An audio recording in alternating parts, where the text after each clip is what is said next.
Bonjour, mon nom est Karine Morin, je suis enseignante, coach mindset et entraîneuse physique. Puis aujourd'hui, vous êtes là au Web Summit, ton aventure libératrice, là où on va apprendre à se défaire de nos blocages, puis à les utiliser plutôt comme tremplin pour vivre une vie pleinement active et empreinte de confiance. Alors aujourd'hui, j'ai l'honneur d'avoir avec nous Madame Caroline Théo qui est là avec nous. Caroline, elle est, je prends le temps de bien le dire, docteur en psychologie et ergonome spécialisé dans l'accompagnement des enjeux personnels, professionnels et psychologiques des métiers à vocation. Elle est aussi conférencière, c'est notre experte en neurosciences et de l'être humain. Alors, bienvenue Caroline au Web Summit, ton aventure libératrice. Bonjour, merci pour l'invitation déjà Karine, c'est vraiment un grand plaisir d'être là. Merci à toi.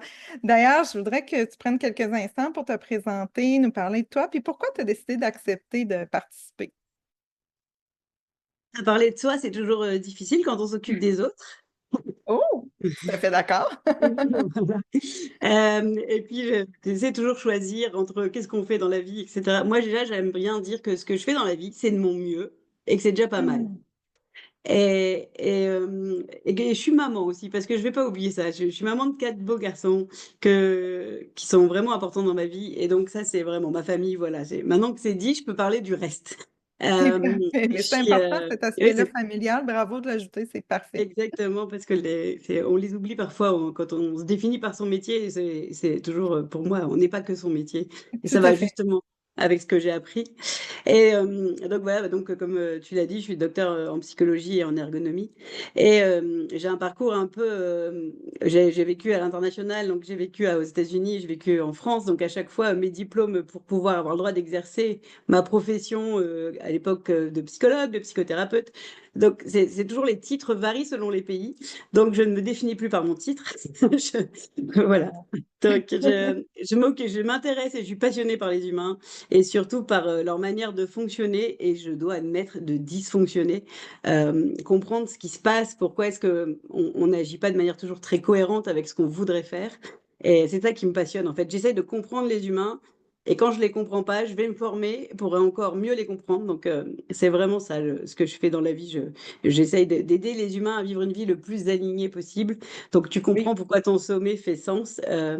C'est vraiment pour moi, là, on est un peu le, on a, les humains, on est capable de faire des choses extraordinaires, mais le pire ennemi, c'est nous-mêmes. Et alors, c'est pas vraiment nous-mêmes, c'est un peu ce que j'aime bien dire, c'est les petites voix dans nos têtes qui critiquent tout ce qu'on fait, et nos peurs, nos croyances, parfois notre passé qui continue à nous impacter dans notre présent. Et donc, moi, j'aime beaucoup libérer les gens aussi justement de toutes leurs croyances, etc., pour leur apprendre à vivre avec. C'est plus les gérer que les contrôler.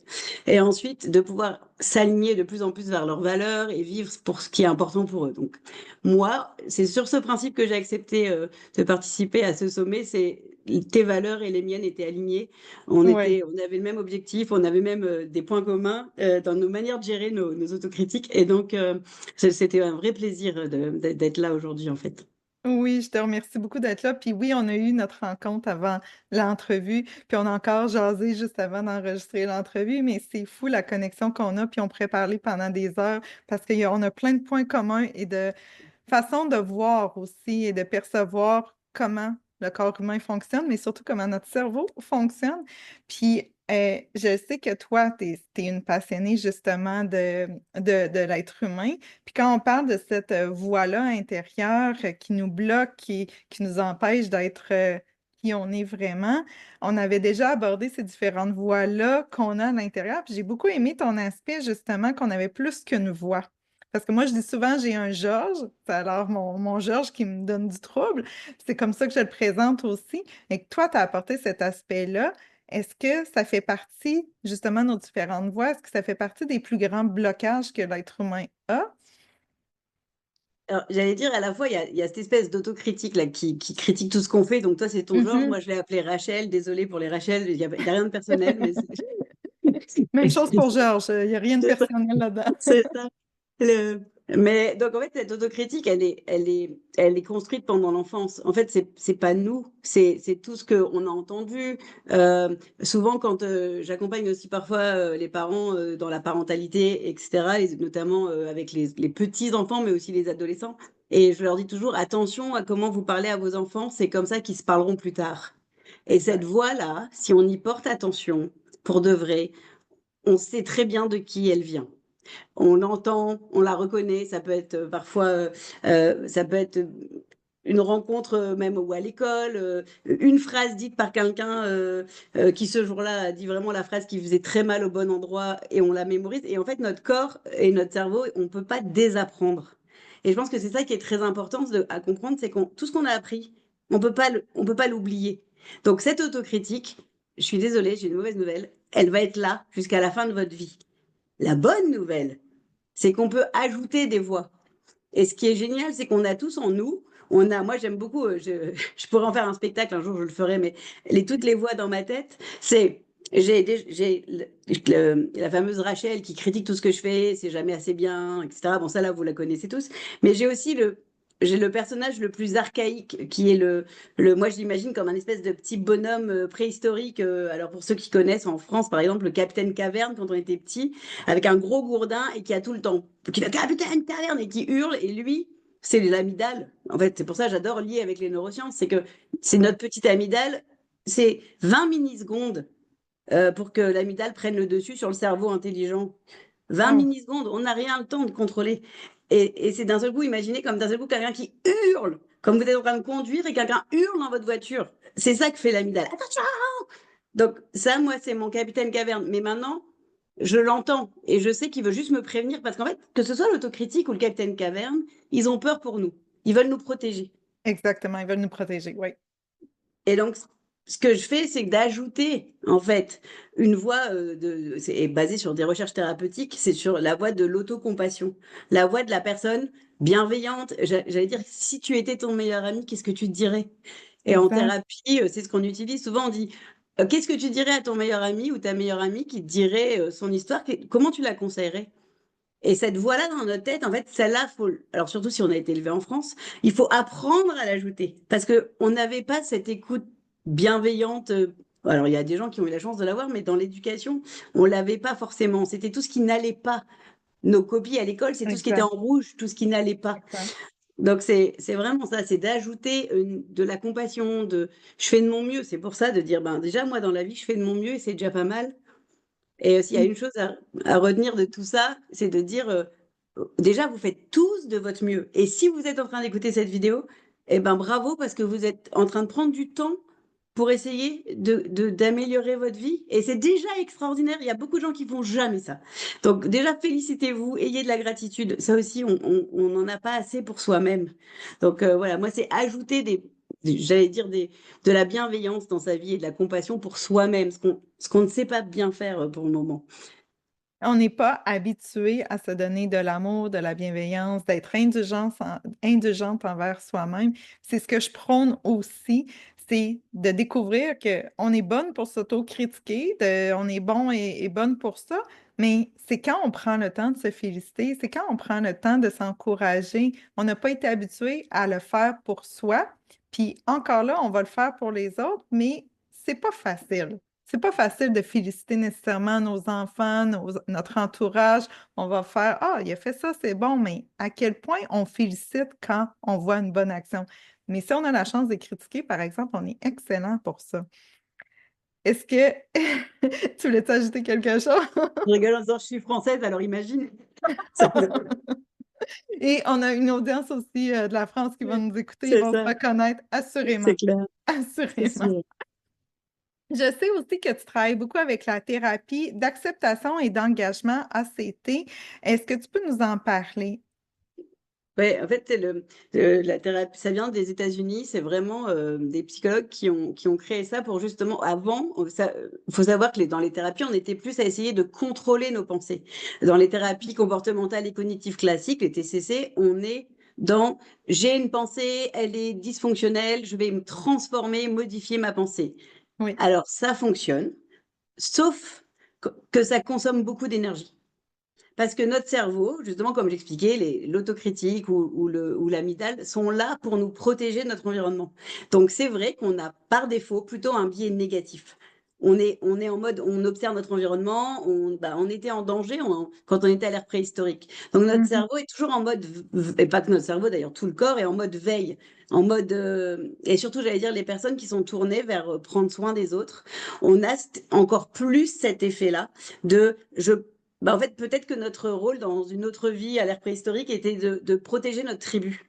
Et donc, on est un peu, quand on devient maman ou papa, en général, on dort plus jamais de la même façon parce qu'il y a toujours un mode Effectivement. veille qui est allumé, vous voyez? Donc ça, je pense que ça va parler à tous les parents. Et en fait, On va se on reconnaître. vit, on vit notre vie en mode, qu'est-ce qui va être dangereux? Donc, c'est pas un bon moyen de survivre que de penser que tout va bien et qu'on risque rien et qu'on peut dormir tranquille sans rien surveiller. Donc, le mode survie est toujours là par défaut. Et ensuite, il faut des stratégies ou un environnement qui le calme. Mais par défaut, le mode par défaut de tout le monde, c'est survie. Donc, Oui. et donc, il y a tous les systèmes, je ne vais pas rentrer dans les neurosciences là, mais il y a tout un système qui calme. Et en fait, nos pensées aussi en font partie. Mais de transformer une pensée, notre cerveau, si on lui dit, ou c'est comme la méthode des pensées positives, ça aide, mais en même temps, si c'est pas vrai, le cerveau le sait. Si je me dis tous les jours, euh, je suis extrêmement bien, très sportive, mon corps est sublime, j'ai perdu déjà tous mes kilos. Ça fonctionne, mais ça fonctionne pas. C'est-à-dire que c'est pas, mon corps, il est en mode, oui, bien sûr, c'est ça. Qu'est-ce que tu es en train de me raconter? Donc, c'est important que ce soit cohérent. Donc, par exemple, c'est bien plus efficace de se connecter à un moment passé où on était très aligné avec ce qu'on faisait, où on était dans notre flow, où on était en train de se dire vraiment, ah bah là, je sais que je suis à la bonne place et ce que je fais, c'est important. Ça, on ment pas à notre cerveau, notre corps s'en souvient, notre cerveau s'en souvient. Et si on s'en reconnecte même en visualisation, ah ben ça, j'allais vous dire, si vous avez quelque chose d'important à faire, reconnectez-vous à un moment où vous étiez parfaitement au bon endroit. Alors que de se dire, dans 10 ans, je vais être... ça marche moins. Donc, en fait, il vaut mieux prendre des vrais faits pour notre cerveau, pour qu'il s'appuie sur la réalité. Puis c'est en prenant des vrais faits du passé, c'est qu'on va chercher l'émotion du moment, le ressenti du moment. Alors ça, c'est Oui, un appui de plus pour que notre cerveau nous croie aussi. C'est d'aller exactement. ressentir l'émotion. Est-ce que, est-ce que justement avec ce genre de thérapie-là, d'action qu'on pose, quelles sont les actions à poser d'abord en lien avec cette thérapie-là, cette façon de faire-là? En fait, oui, donc la base avec la thérapie ACT, c'est que on veut apprendre à vivre notre vie non plus en réaction à nos pensées, nos émotions, ce qui arrive, Mhm. les attentes des autres, mais on va être en action vers. J'adore parce que c'est très, en fait, le principe est très simple. C'est pas facile à appliquer, mais c'est très simple. C'est est-ce que je suis en réaction à mes peurs, mes angoisses, Oui. ma critique, ou est-ce que je suis en action vers ce qui me compte pour moi? Est-ce que j'agis? Et j'aime bien dire, enfin, c'est pas moi qui le dis, c'est la thérapie, mais la théorie, mais c'est de dire, euh, qu'est-ce que quelqu'un d'extérieur ou une caméra extérieure me verrait faire si j'agissais avec la personne que je souhaite vraiment être? Hmm, Et d'un seul coup, ça fait tout son sens. D'un seul tout coup, à c'est fait. genre.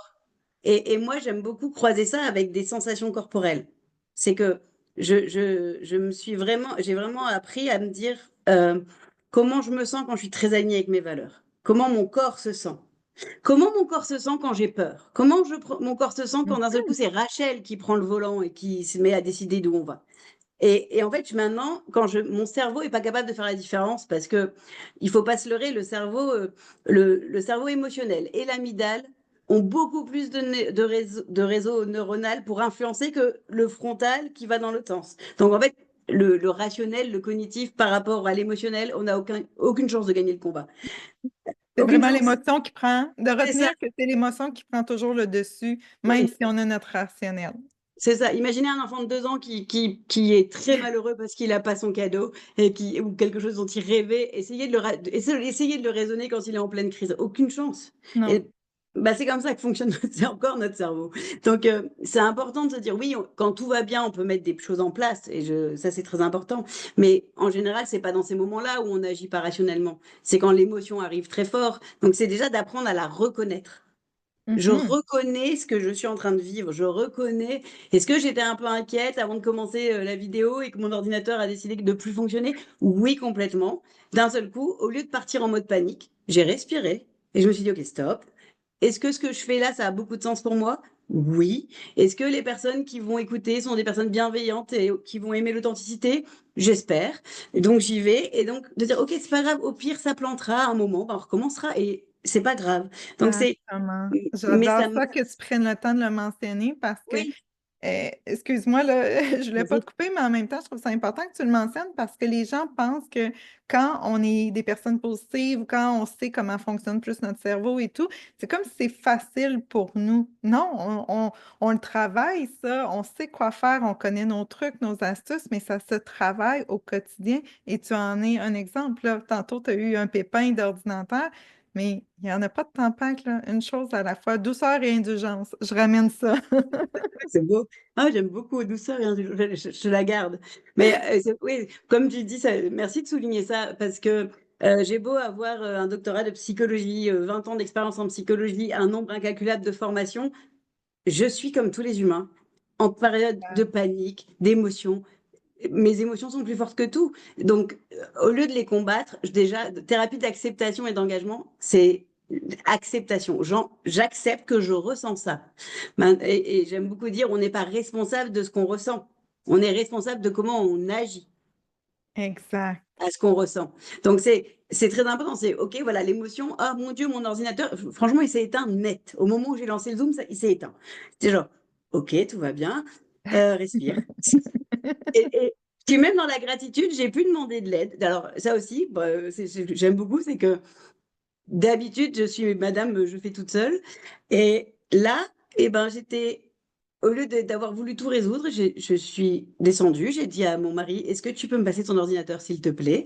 Il a pris le temps de m'aider et lui, il est très content de m'avoir aidé. Et moi, j'ai de la gratitude de pouvoir avoir quelqu'un sur qui je peux compter et qui m'aide avec mon ordinateur et qui fait que cet enregistrement existe. Et ce que j'aime beaucoup, c'est que bah, c'est un des messages sur lequel je travaille en ce moment en disant, les personnes qui vous occupez des autres, c'est possible de demander de l'aide pour Oui. soi et de prendre soin de soi. Et en fait, finalement, cette histoire d'ordinateur est parfaite parce que j'ai pu appliquer ce que je prône pour une fois.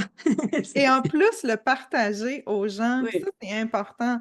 Les gens, ils se reconnaissent beaucoup plus dans nos exemples de vie du quotidien que justement que ce soit des exemples de notre vie ou de clients ou de personnes de notre entourage. C'est là-dedans que les gens vont se reconnaître beaucoup plus que par de la théorie.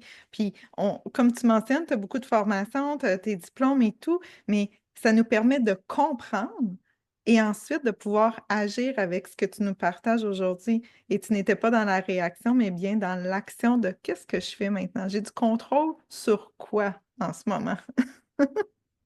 Bravo à toi.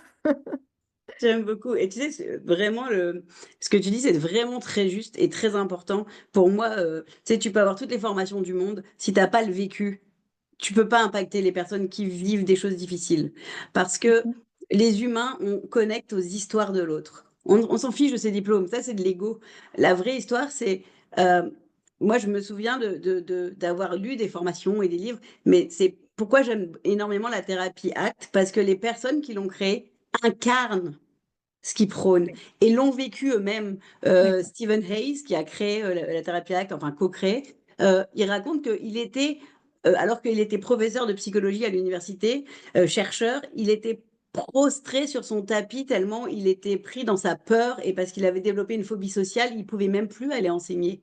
Et Ah, il était, alors qu'il est psy, qu'il a tout ce qu'il faut comme outil, et d'un seul coup, il a compris que c'est parce qu'il était dans la lutte avec ses peurs qu'il n'arrivait pas à agir et qui s'est soudain dit ben, je vais accepter que je suis que j'ai très peur, mais je vais y aller quand même. Et au passage, ça s'appelle le courage.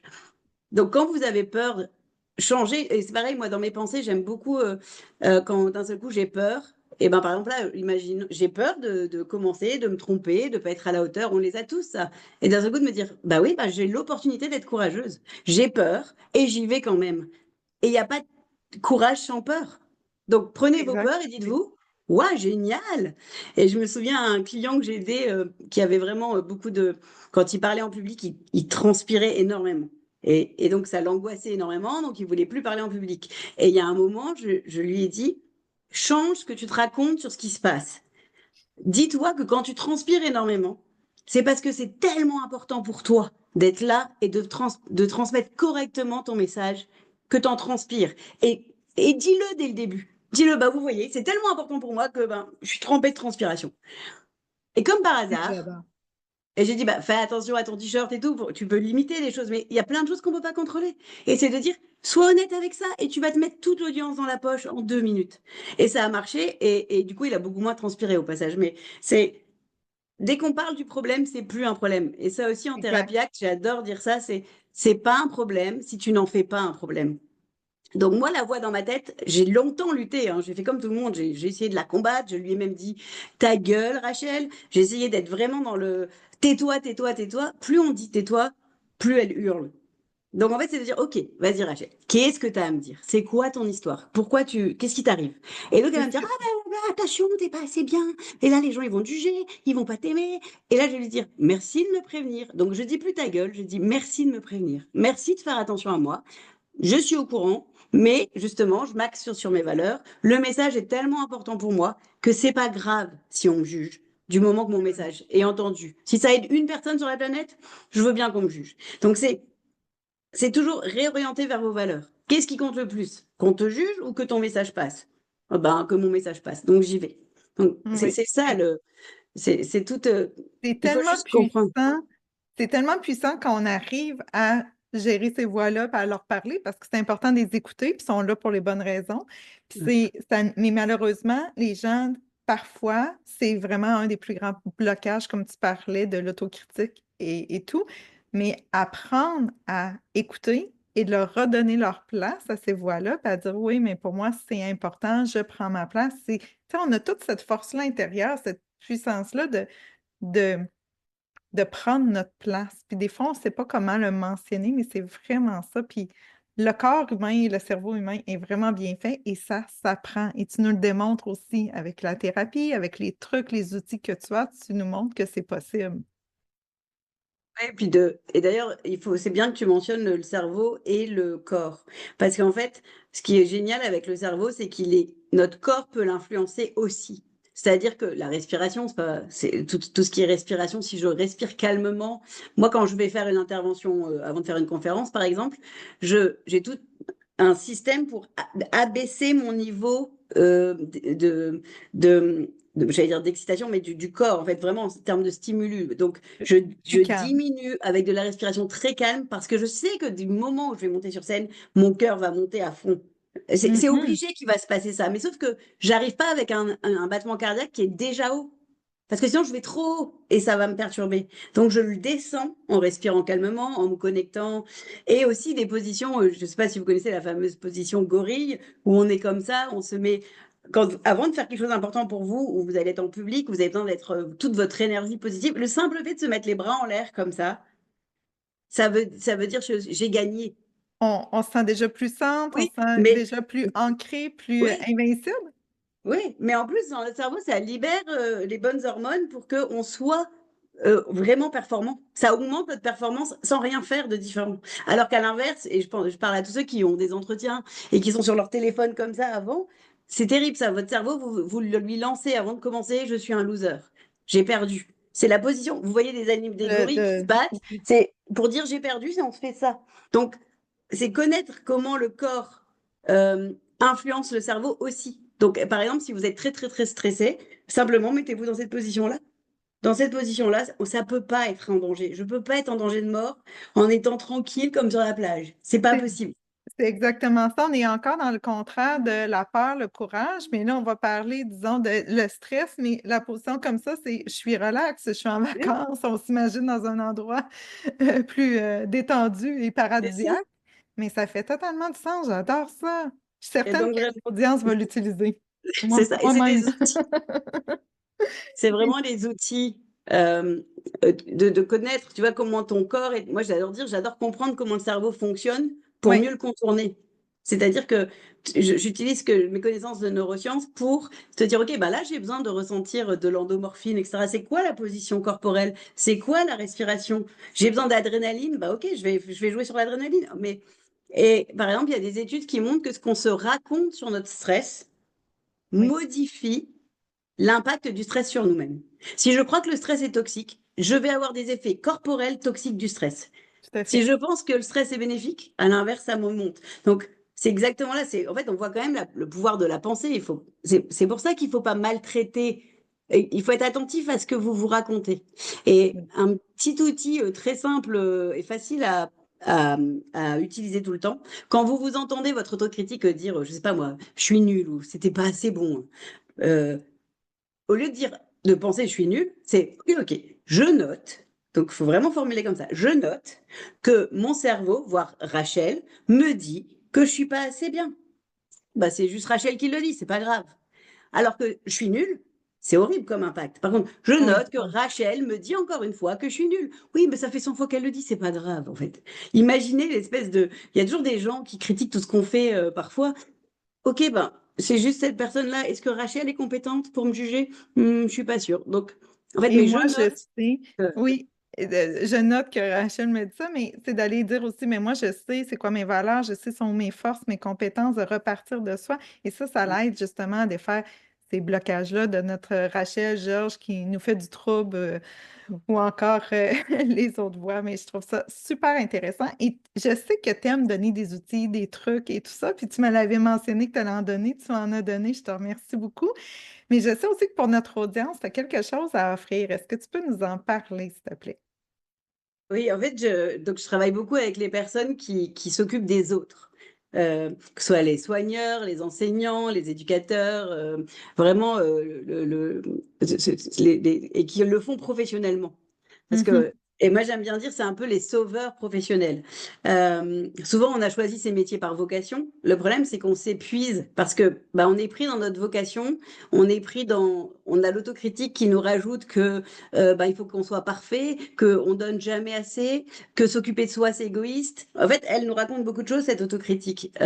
Et c'est beaucoup de croyances qui sont même renforcées par la société, Tout à que fait. aider, c'est normal. Bah non, c'est pas normal en fait. Enfin, donc il y a beaucoup de choses dans les croyances et dans nos modes de fonctionnement qui nous épuisent. Et en fait, vraiment, l'idée, c'est de se dire comment je réapprends à prendre soin de moi. Et j'allais dire, pour les sauveurs, il faut rajouter juste le aussi. Parce que juste prendre soin de moi, ça me parle pas. Mais si on me dit, il faut que je prenne soin de moi aussi. Et je me rends compte que, ben, en fait, prendre soin de soi quand on est dans les professionnels de la santé et de l'éducation, euh, c'est même pas, j'allais dire, c'est essentiel, mais c'est surtout quelque part, c'est une obligation professionnelle. Si on prend pas soin de ces outils, on peut pas correctement faire notre métier. Et nous, on est notre propre outil.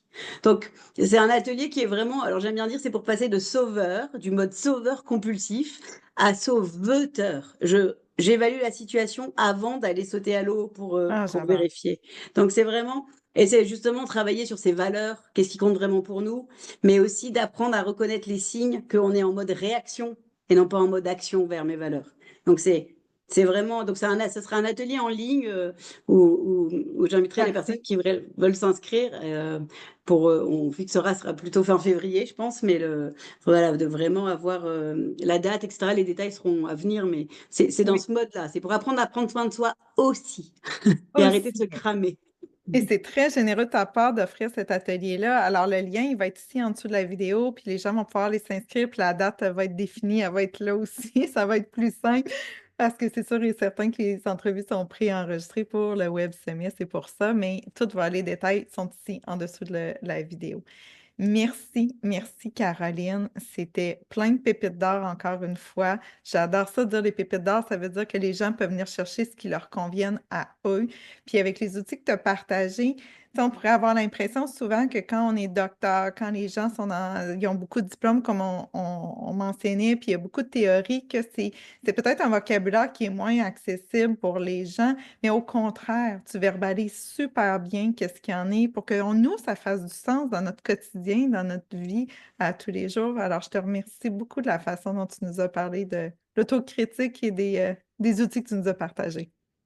Là, je te remercie vraiment et puis merci pour l'invitation, et j'allais juste dire, prenez juste souvenez-vous de que vous faites déjà de votre mieux et traitez-vous comme vous traiteriez votre meilleur ami. Demandez juste vous ça quand vous vous entendez de vous parler. Donc voilà, c'est, Ouais, soyez excellent. bienveillants, on en a besoin. Bienveillant, douceur, indulgence.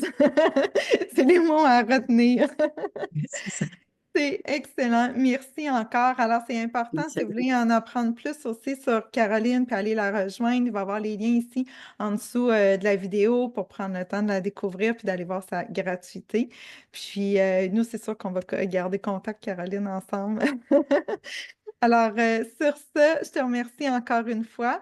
Puis, je tiens à vous inviter que demain, il y aura une autre vidéo. Alors, soyez à l'affût. Mon nom est Karine Morin et merci de suivre le Web Summit, ton aventure libératrice. À bientôt.